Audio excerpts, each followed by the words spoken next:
Hello everyone. In the last lecture, we had a look at first saddle node bifurcations and then transcritical bifurcations. In this particular lecture, we're going to look at the third kind of bifurcation that is called as the pitchfork bifurcation. So a pitchfork is a tool that one uses and it looks something like this. Okay, and in the Indian context, it would resemble something like a trishul. So the normal forms that we had seen for the saddle node and the transcritical bifurcations, they were quadratic. Okay, and in the case of pitchfork bifurcations, we will go to a cubic form of the normal form. So let us consider the governing equation x dot is equal to rx minus x cube. So this is the normal form for what is called as a supercritical pitchfork bifurcation. And it will be clear later on why it is called as a supercritical pitchfork bifurcation. In particular, why it's called as a supercritical bifurcation. So let us begin. Let us first copy this bit of code which we will use. All right. So let me execute this.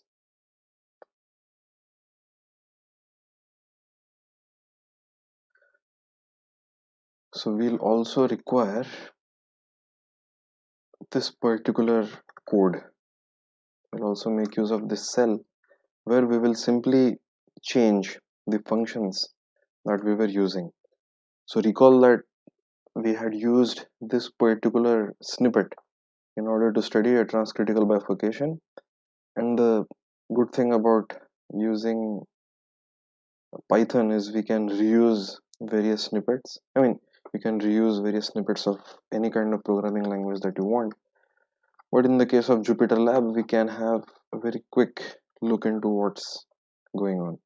So we have defined the fx as rx minus x cube and the derivative of it as r minus 3x square.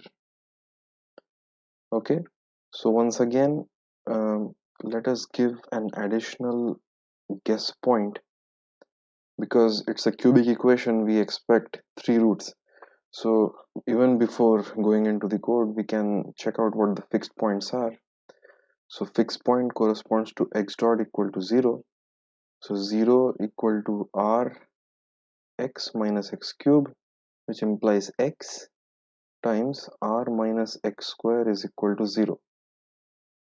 So x equal to 0 is a fixed point, and x equal to plus minus square root of r is a fixed point. So these are the fixed points. Let us denote them by x star.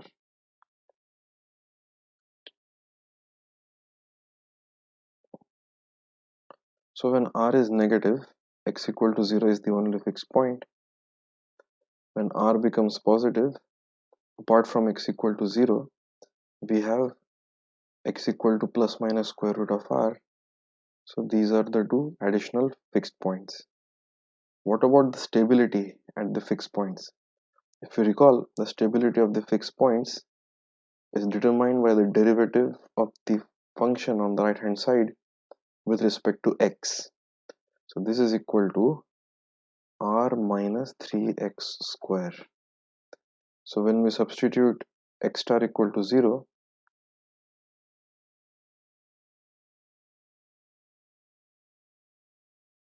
so when x star is 0, f prime is going to be r. When x star is square root of r, this term is going to be r minus 3r square, which is minus, so essentially it becomes r minus 3r, which is minus 2r. The same thing happens when we choose the root x equal to minus square root of r. We again obtain minus 2r. So when r is less than 0, this particular fixed point is stable, because when f prime x is less than 0, we have a stable root. When r is less than 0, these roots do not exist. When r greater than 0, however, this particular root becomes unstable,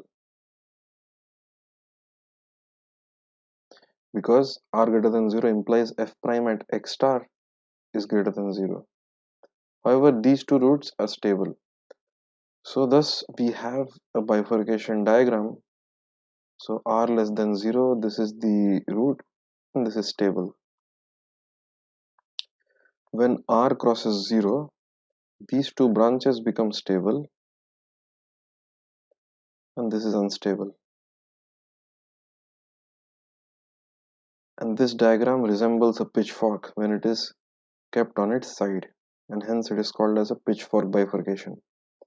It is called as a supercritical pitchfork bifurcation because it leads to the creation of two stable branches from one stable branch. The original, so the root x star equal to 0, it loses stability. Okay, so we have put in the functions over here, and now let us run this.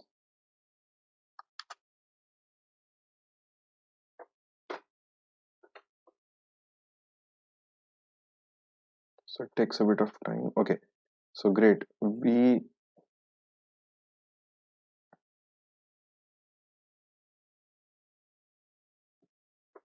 do have the trend that we had predicted. These are the stable points, these are the stable points, and this becomes unstable. So let us change the title of the plot to pitchfork, another supercritical pitchfork bifurcation. All right, so we have missed this, and that should be fine.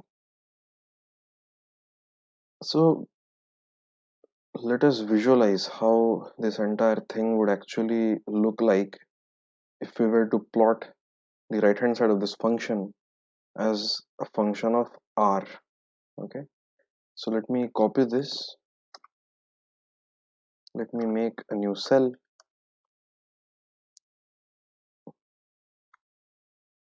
So let us define show pitchfork, or rather show fx.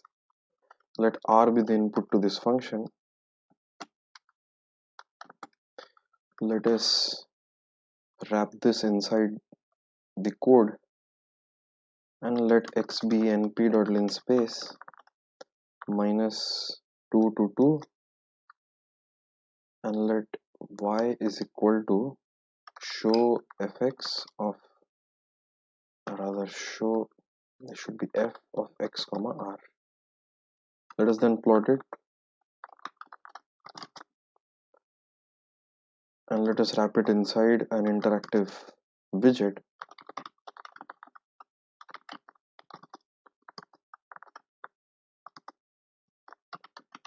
Alright, let us display the widget as well. Let us run this cell.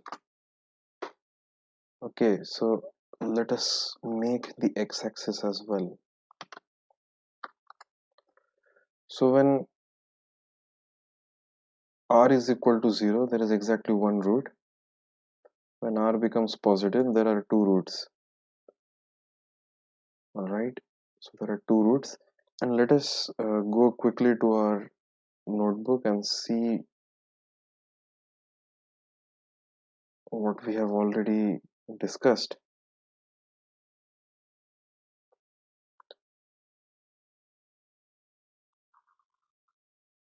So over here the x dot is negative, so this is x dot versus x.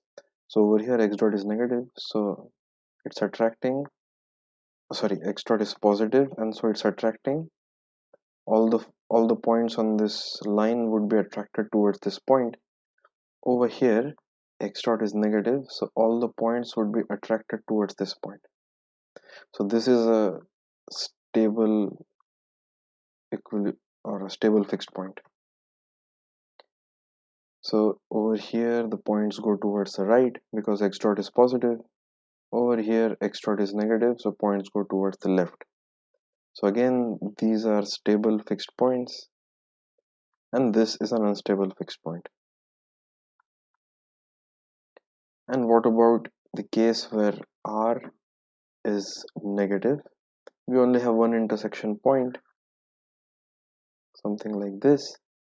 Over here it attracts, and over here also it attracts. So x star equal to 0 is a stable fixed point, and this eventually manifests itself in this kind of a bifurcation diagram.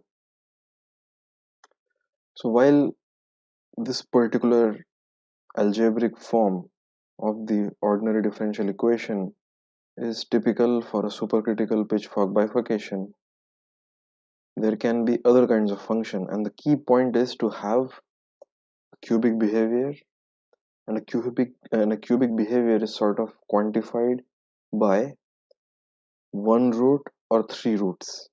Okay, never two roots. And the presence of three roots leads to a shifting of the nature of the point. Apart from that, there is something else. Such kinds of problems are often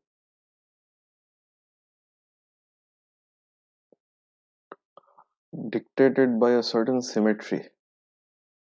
So this particular problem, it is symmetric under the transformation x goes as minus x.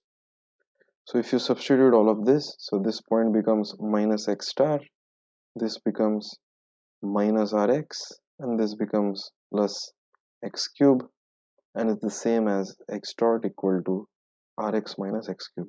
So this equation is invariant under the transformation x as minus x. And the fact that the problem is symmetric implies that the occurrence of the two roots is also symmetric. The two roots symmetrically occur while one root vanishes, and this is quite prototypical of a problem. For example, the buckling of a beam. If you compress a beam, nothing happens, but after a certain point it will tend to either buckle towards the left, or it will tend to buckle towards the right. Okay, and whether it chooses to buckle in this direction or in this direction is quite symmetric. There is nothing sacrosanct about which direction it buckles to. So such kinds of problems are characterized by the presence of a distinct symmetry in the normal form. Let us look at a simple prototype of this kind of bifurcation. So it is, let me create, so x dot, let me use a different color, is equal to minus x plus beta tan h of x. Okay, so first things first, let us plot x dot is equal to minus x plus beta tan h of x. Let us see how that thing looks like.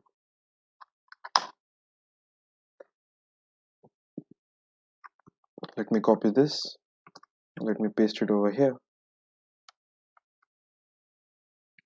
So fx is minus x plus r times np dot tan h of x.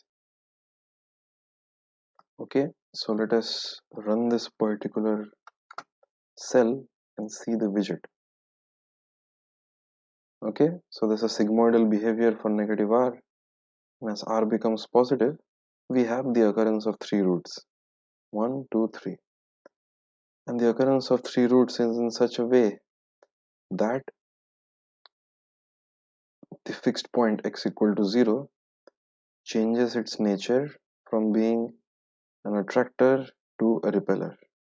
Okay, so far it is attracting and then it begins to repel, and these are the two fixed points which are symmetric about the y-axis.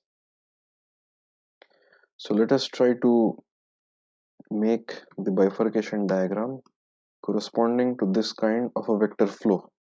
So like I've said before, these kind of equations are also called as vector flows because these govern how points on a line they flow.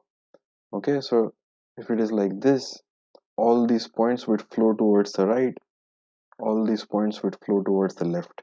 Okay, it's also called as a vector flow because of that precise reason. So let me copy this, let me paste it over here. Let me change the functional form of this. So the so the derivative of this function will be minus 1 plus r times 1 upon np dot cosh x whole square. So ddx of tan hx is sec h square. Okay, so yeah, let us run this cell and see what we get. So we do have that kind of a behavior, and notice that at r equal to 1 we have the occurrence of the bifurcation. Okay, so this beta is what we are calling it as r, that is the control parameter.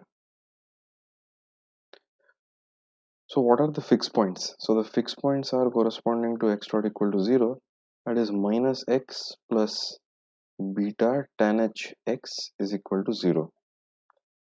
And obviously x equal to 0 is a fixed point, but what are the other two fixed points?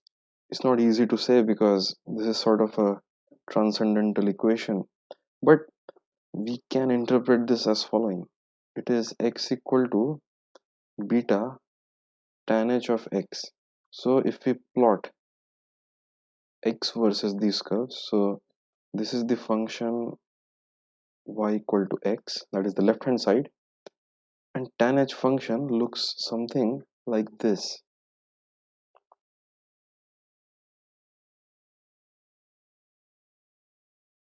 Okay, so depending on the strength of beta, we will have different functions appearing, and that leads to the intersection points, which are also the roots.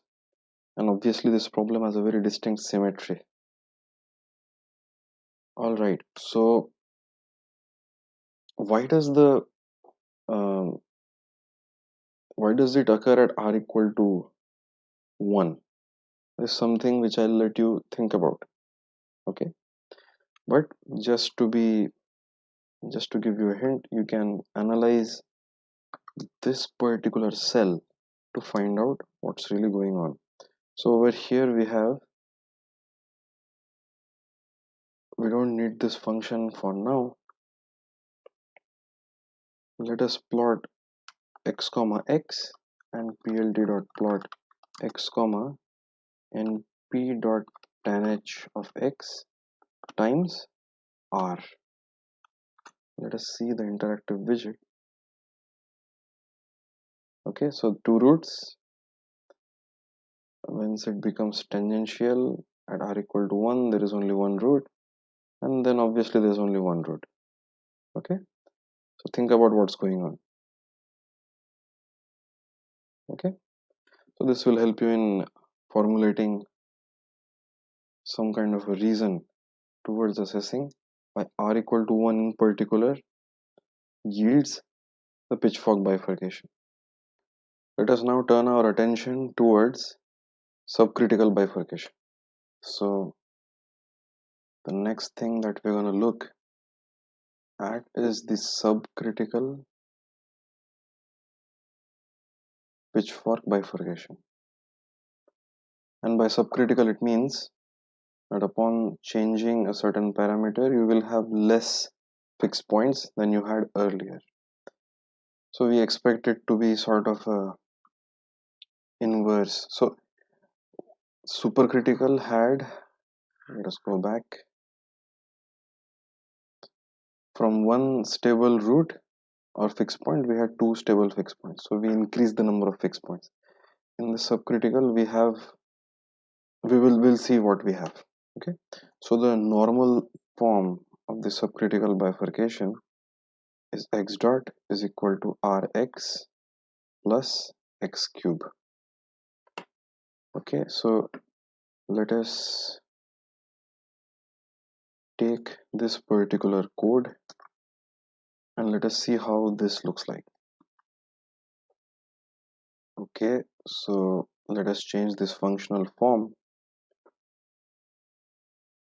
So this will be r times x plus x cubed.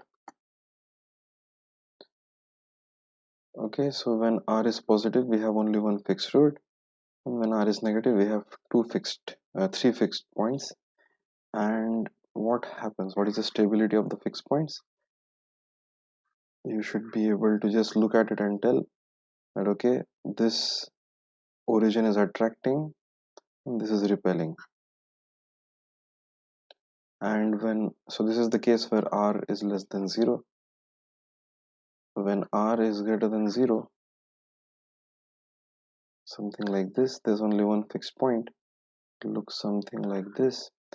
So the origin is repelling, so the origin is unstable.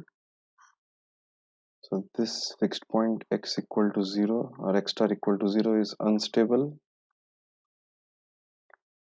and then it becomes stable. At the same time, what are the roots? So the roots are x times r plus x square is equal to 0. So x equal to 0 is one fixed point, and x equal to plus minus square root of r is the other fixed point. So this is the curve of x equal to plus minus square root of r, and quite naturally they are unstable. So this rather when r is less than 0, so the origin, this is unstable and this is stable, and this is unstable and this is unstable. So we had one stable point which has now become unstable. So this is called as a subcritical pitchfork bifurcation. Okay, so what happens when we have an initial condition over here? The the flow on this particular line will be such that it will keep on continuing towards minus infinity, and when the point is over here, it will keep on going towards plus infinity. Consequently, what this means is any point, any initial condition over here is bound to blow up, or it is going to grow to say to infinity or minus infinity. And usually, in order to avoid that, there are some additional terms in the normal form. So a very easy way of controlling this is simply doing minus x to the power 5. So this was the, let me put a title. So this normal form is dot x, forgotten to put quotes. So dot x is equal to rx plus x cubed. Let us copy this and let me show you what the presence of the x to the power 5 term brings into picture. Okay, so we have done this. Essentially, we are plotting this. Let me change the y limit to something more manageable.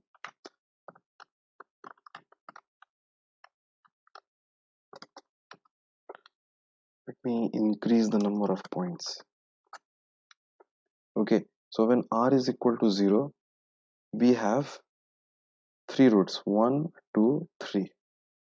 Okay, so r equal to 0, 3 fixed points, and at r equal to 0, this thing is obviously attracting because the vector points over here will try to go towards the right, and the vector points over here will try to go towards the left. This is attracting, this is okay, so it needs to be figured out what this is, while over here also it is attracting. So it has three fixed points, two endpoints are attracting. Let me make the r less than 0. So r less than 0 gives us 1, 2, 3, 4, 5 fixed points. Okay, so let us analyze what those fixed points behave like. So we have something like this, and this point is obviously attracting, this point is repelling, this point is attracting, this is repelling, and this is attracting. So this is stable, this is also stable, this is unstable, unstable, stable. Okay, so we can sort of imagine the bifurcation diagram to be something like this. So on this axis we have r. So on this axis we have the fixed points. When x dot, or rather when r is negative, there is only one fixed point. Okay, so there is only one fixed point up until a certain negative r. So from minus 0.3 to minus 0.2 we are having the occurrence of multiple roots. Let me increase the resolution of this slider.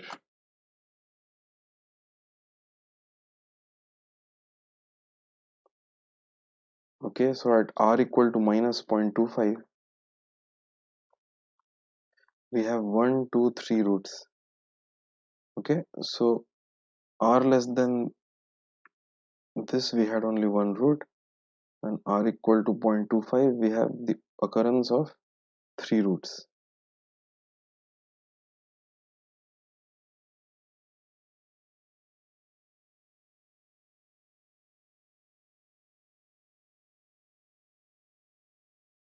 Okay, and when r crosses this, so when that happens, what is the stability of the 3 points? Yeah, so what is the stability of this point? So obviously this is a half stable point, this is also a half stable point. The trajectories are all going towards the left, so origin is still stable.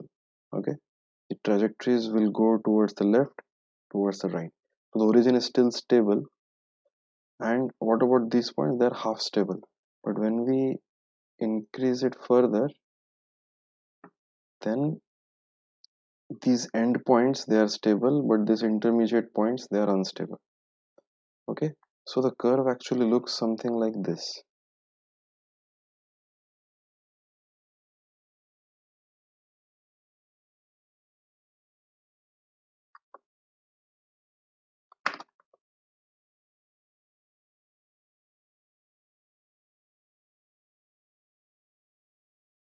So these are all the fixed points.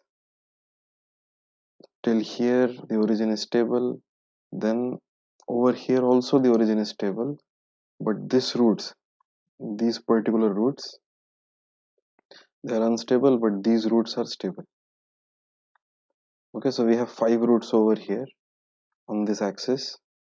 We have 5 roots. So 1, 2, 3, 4, 5. Okay, so 1, 3, 5 are stable, 2 and 4 are unstable. Okay, beyond that we have 1, 2, 3. Let me increase r and let us see what happens.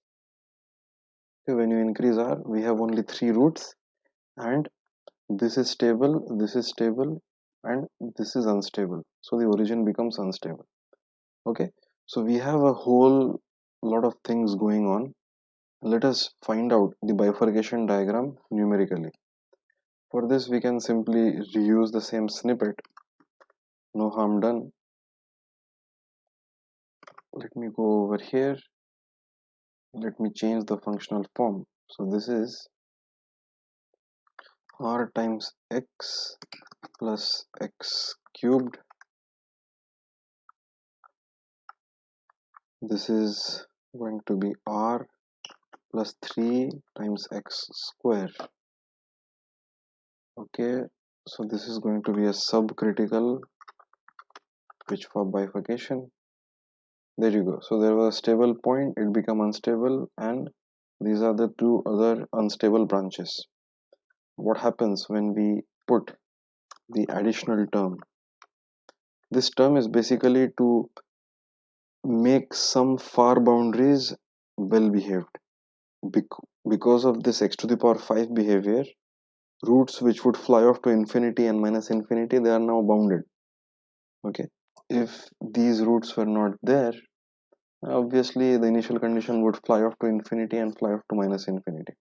Okay, so once we've done this, we know that there's going to be 5 roots. Let me put a few more guess points. Let me run this. In fact, I think we have forgotten to do this.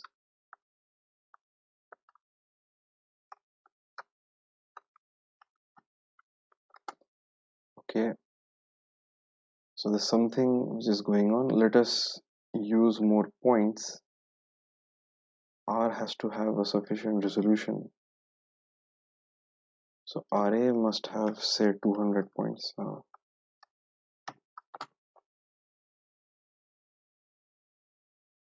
So obviously we are not getting those roots. Let us put some better guesses. So let me create a variable xg, and xg is equal to np.linspace minus 2 to 2. Let's take 20 guess points. Let us run this. Great. So there you have it. What does this diagram mean? What does this diagram mean? Let me open the snipping tool. Let me take it over here.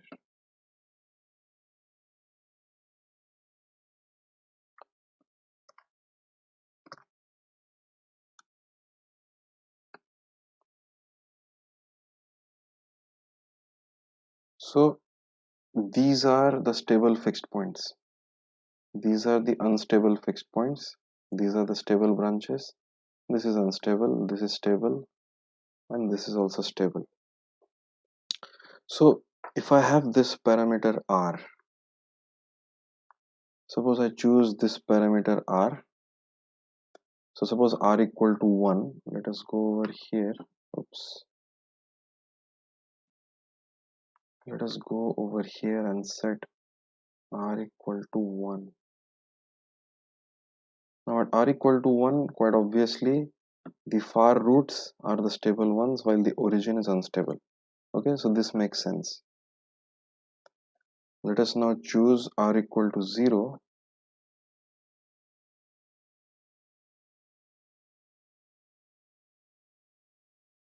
At r equal to 0, the far points are still stable while the origin is sort of half stable.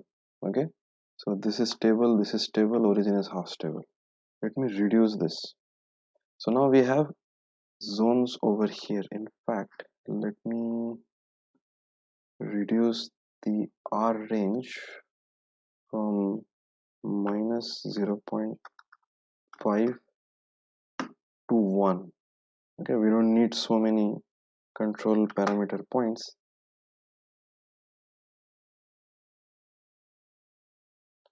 Let me change the aspect ratio to 0.4.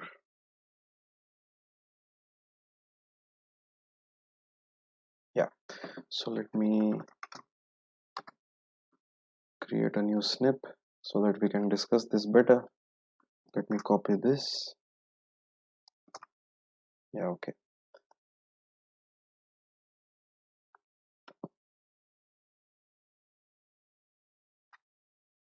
So over at these points, so when r is between minus 0.25 and 0, we have 5 fixed points: 1, 2, 3, 4 and 5.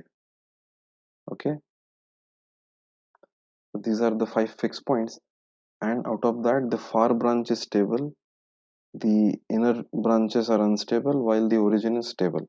Okay, the origin is stable over here, you can easily figure out, and this is what it looks like.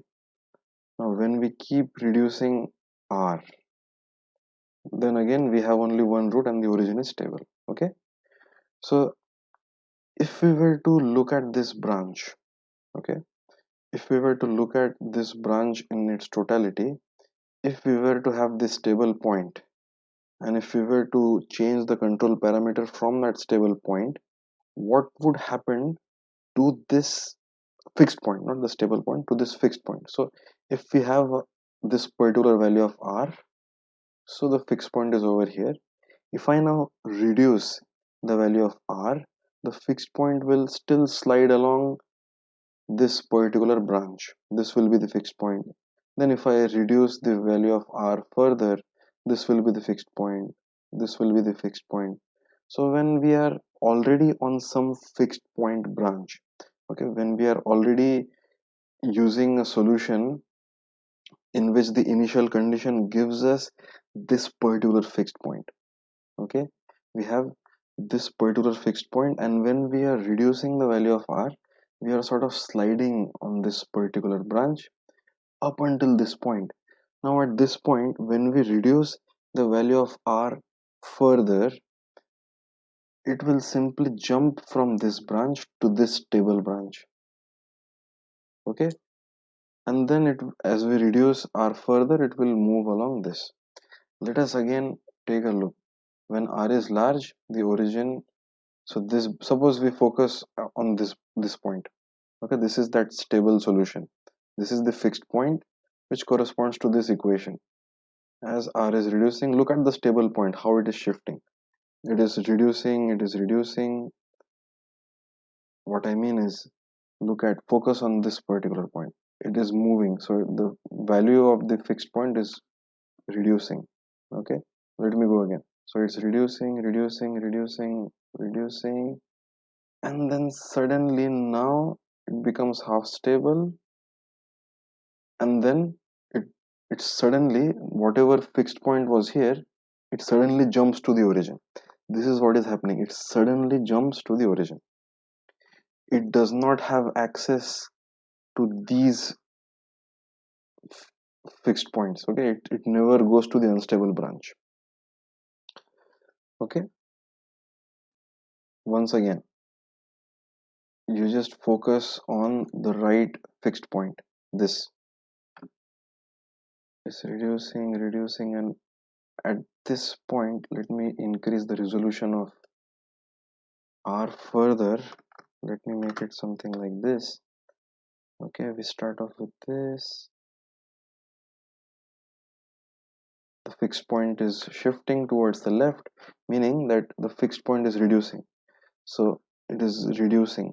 Okay, the fixed point magnitude is reducing, and at a certain point over here, it undergoes a transition. It becomes half stable and there is no more root. That root particularly vanishes and we suddenly jump towards the origin. Inversely, if we start at this particular parameter, say minus 0.5, and we increase the value of r, we are originally sitting at this branch, so 0 0 0. So focus on this point. Okay, focus on this point. It's still zeros, that is the only stable branch. Now as we increase further, oops, as we increase further, suddenly 0, it is still attracting towards 0. Okay, 0 is still attracting and now 0 is repelling. So it will move along this branch up until this point. Okay, that fixed point will still be 0 and suddenly we will have a jump from this fixed point to these fixed points. It means that if we had initial conditions of 0, it would obviously stay on 0. I mean, if we had a solution which would converge to 0 and we changed the value of r, it would obviously lie on this branch because 0 is not unstable, 0 is stable. So it would stay on this branch up until this point. After this, 0 becomes unstable. So when the parameter crosses the value of 0, the x star goes on to one of these two branches, and these two branches are obviously symmetric, and they are characteristic of the subcritical pitchfork bifurcation. So now I've told you how this entire thing looks like, and this is what is called as a catastrophe. It suddenly goes from this stable thing and suddenly it jumps onto another branch. Okay, and this particular thing is hysteresis, because by by reducing the parameter, I am going on a curve which looks something like this. I am reducing the parameter, it's going something like this, but when I'm increasing the parameter, it looks something like this. So the fixed point is jumping around branches, but it's not doing so in a reversible fashion, and this thing is called as hysteresis. So I've said this many times that the evolution of the equation goes on to a fixed point, meaning x dot equal to rx plus x cube minus x raised to 5 for some value of r with some initial condition. What do we mean that it goes to a fixed point? It means that in time it settles on to some value of x, and this is the fixed point. Okay, so now we should be able to solve this initial value problem and assess how that jump actually happens. We should be able to see that jump. Let us see. Let us find out. So for this, we have to solve the differential equation. And we have already written an IVP code. So I've gone ahead and made this particular function. It's based on the logistic map that we had done in a previous lecture. I've simply modified that function so that it takes the parameter r and the initial condition and the time at which we should integrate this. So t end is this particular time. I am defining the right hand side as this. So this function is called as xd, and I'm passing that to the solve IVP function. So solve IVP function is something which integrates the differential equation. Okay, it helps us in solving initial value problems. So before this, we have to import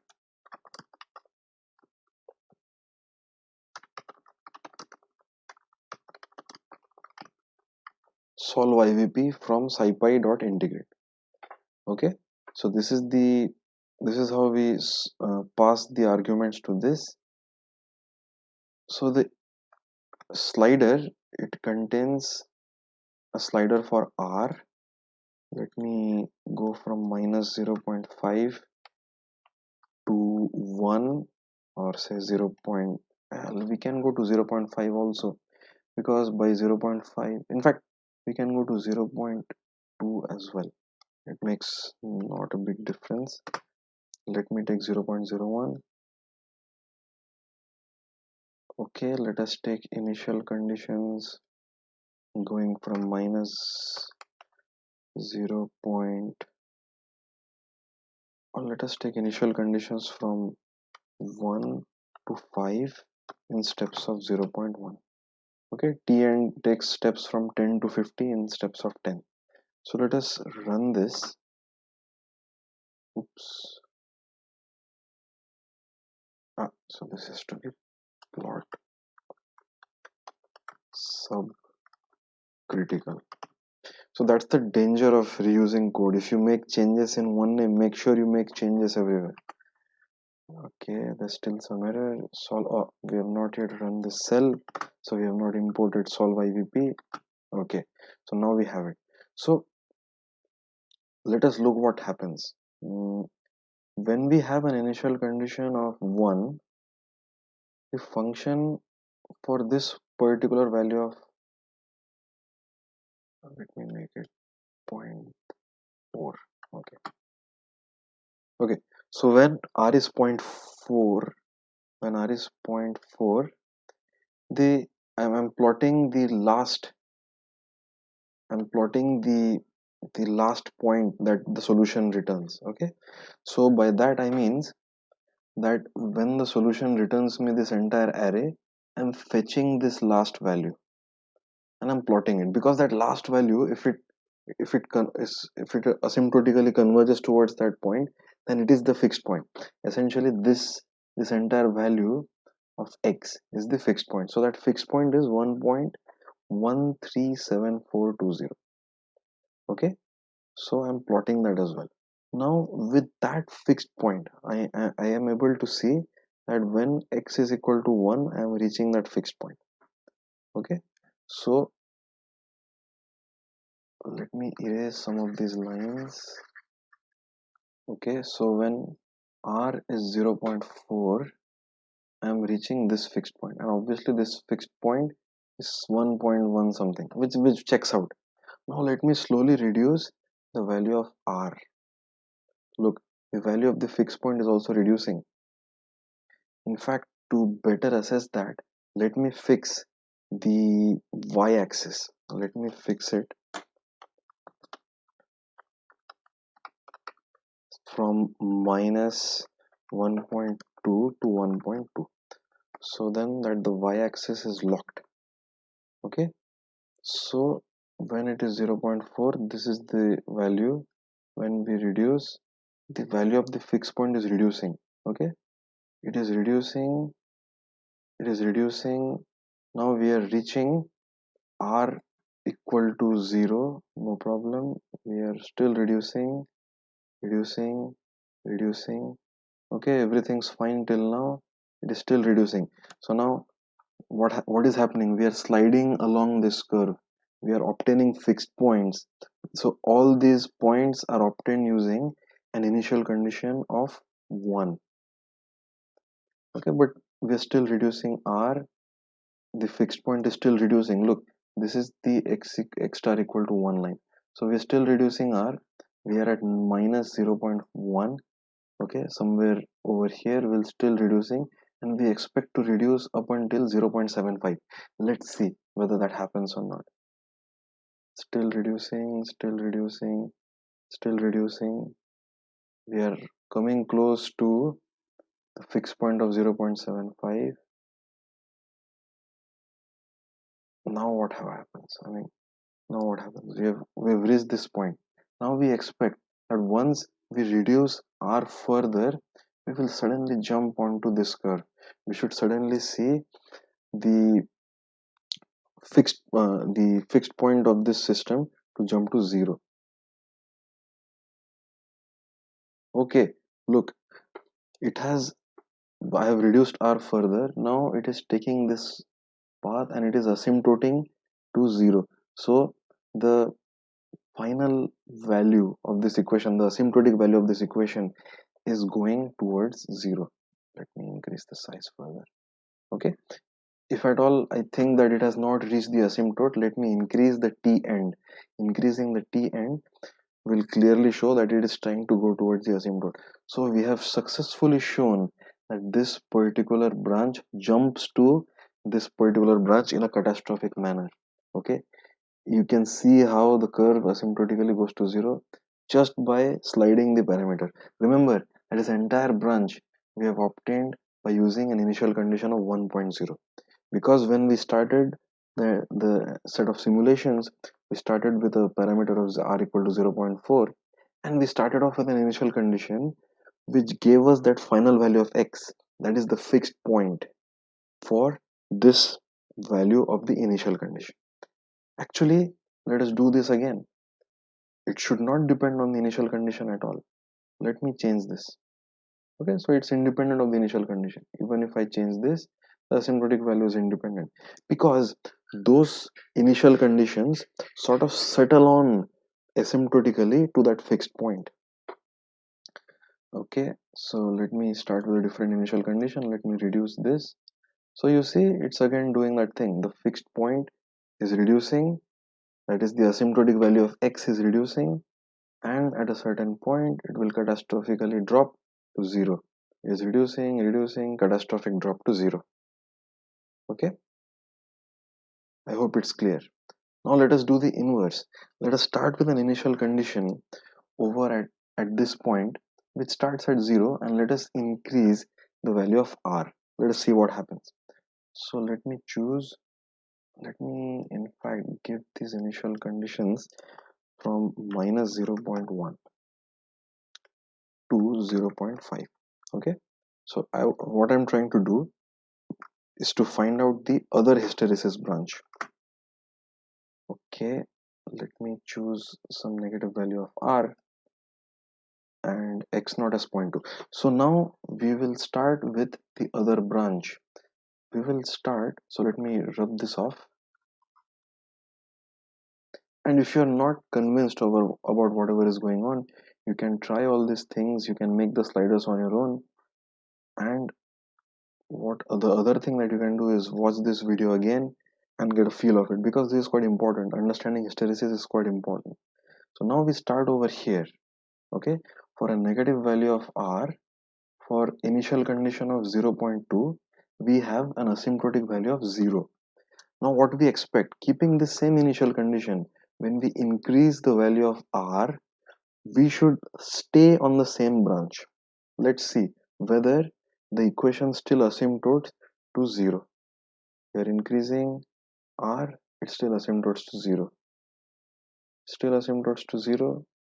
Still asymptotes to 0. And at r equal to 0, something happens. So we have reached this point, and now suddenly we expect that the stable point should jump all the way to some value over here. And let's see, 0 0, okay, sorry, yeah, 0, and then suddenly we see that there's a jump in the asymptote. And if you're not convinced whether a t end of 30 seconds is able to capture that asymptote, we can increase this slider further. So now you see that for this particular value of the parameter there is a sudden jump, and this signifies this particular jump. Okay, I repeat, the fixed point that you see in whatever discussion is like the asymptotic value of x that the ODE will give us over very long time. Okay, it's the fixed point, meaning whatever the condition is, it will go towards that point. So this is the fixed point. And we have shown through integrating explicitly the differential equation how that fixed point shows that jump catastrophe and hysteresis. This is wonderful because Python allows us to change the sliders at will and see how the transition actually happens. Just saying this, that okay, when you move on from this to this, it's not entirely convincing to some people. Okay, we are completely missing out on this unstable branch. And why would the point go to that unstable branch? That unstable branch means that those set of fixed values will never be reached when we integrate the differential equation. Okay, suppose this is that unstable x star. Our differential equation will never try to go towards here because it's unstable. Our differential equation will try to go towards this asymptote always, so it will never go to that unstable branch. So this is what all the physical meaning of whatever is going on. Okay, the the fact is Python or even Octave, they give us, they're enabling us to analyze these equations in a much user friendly manner than what was previously available. Okay, it helps us in visualizing the solutions in a more obvious fashion. And with this, I end this wonderful lecture, and I'll see you again next time with imperfect bifurcations. Bye.